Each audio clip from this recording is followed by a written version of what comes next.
April 3rd, Donald Trump announced it as Liberation Day. By that he meant we were going to be liberated from asymmetrical tariffs of the last 50 years. And it was going to inaugurate a new, what he called, golden age of trade parity. And yet the world seemed to erupt in anger. It was very strange, which brings up another question. Are our tariffs really tariffs? That is, were they preemptive? Were they punitive? No, they're almost leveled on autopilot. Whatever a particular country tariffs us, we reciprocate and just mirror image them. In other words, it's their choice, not ours.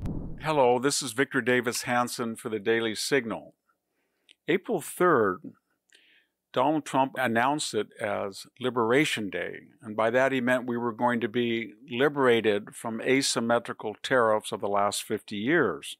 And it was going to inaugurate a new, what he called, golden age of trade parity, greater investment in the United States, but mostly greater job opportunities and higher paying jobs for Americans. And yet the world seemed to erupt in anger. It was very strange. Even people on the libertarian right and of course the left were very angry. Wall Street Journal pilloried Donald Trump. But here's my question. China has prohibitive tariffs. So does Vietnam. So does Mexico. So does Europe. So do a lot of countries. So does India.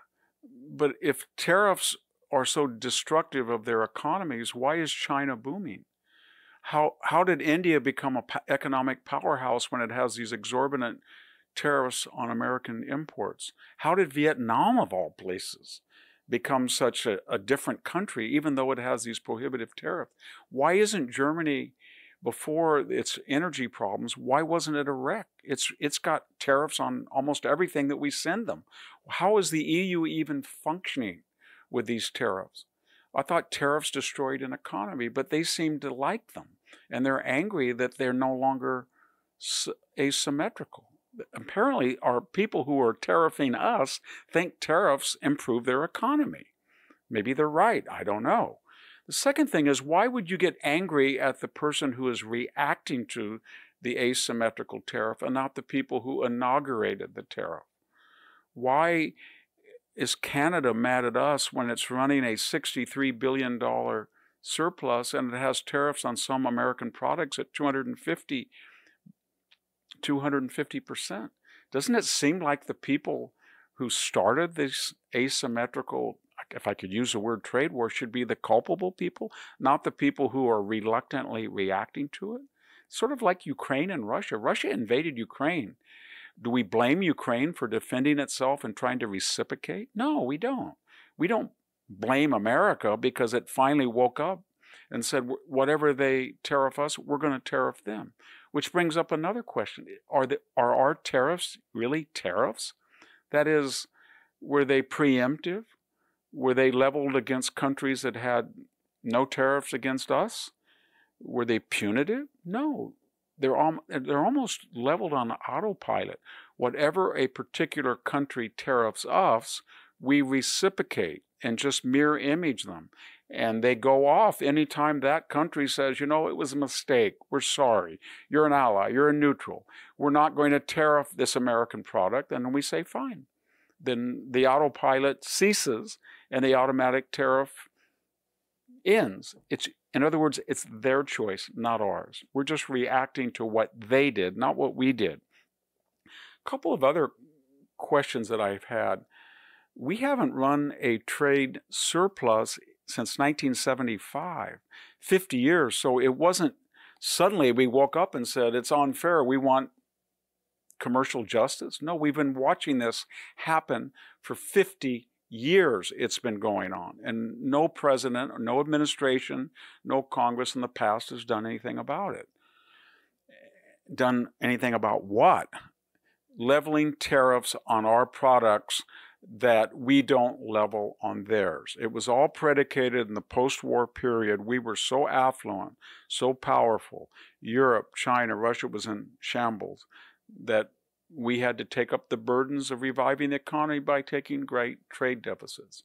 50 years later, we have been deindustrialized. And the countries who did this to us by these unfair and asymmetrical tariffs did not fall apart.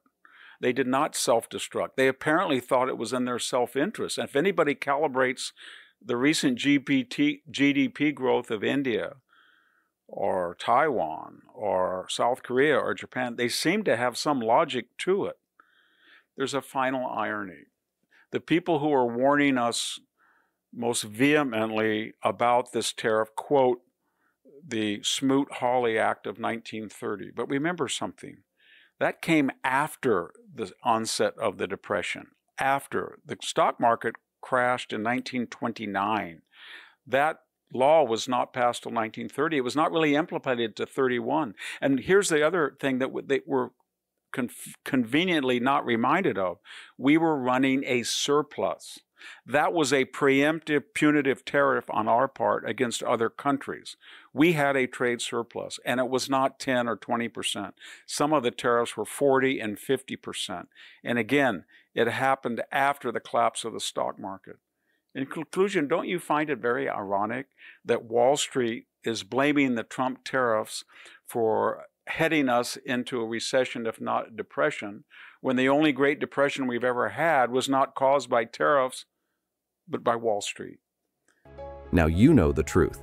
For decades, America got played. We let other countries slap tariffs on our products while we stayed open for business. And what did we get?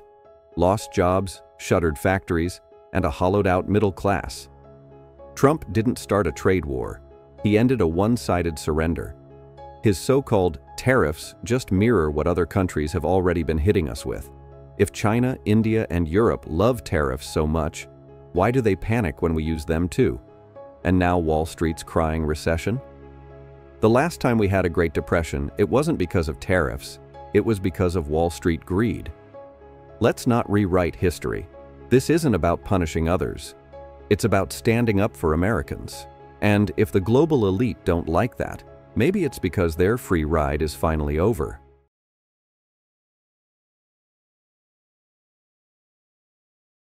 Preemptive, preemptive, punitive, punitive, reciprocate, reciprocate, asymmetrical, asymmetrical, prohibitive, prohibitive, exorbitant, exorbitant, pillory, pillory, culpable, culpable, reluctantly, reluctantly, shambles, shambles, reviving, reviving, vehemently, vehemently.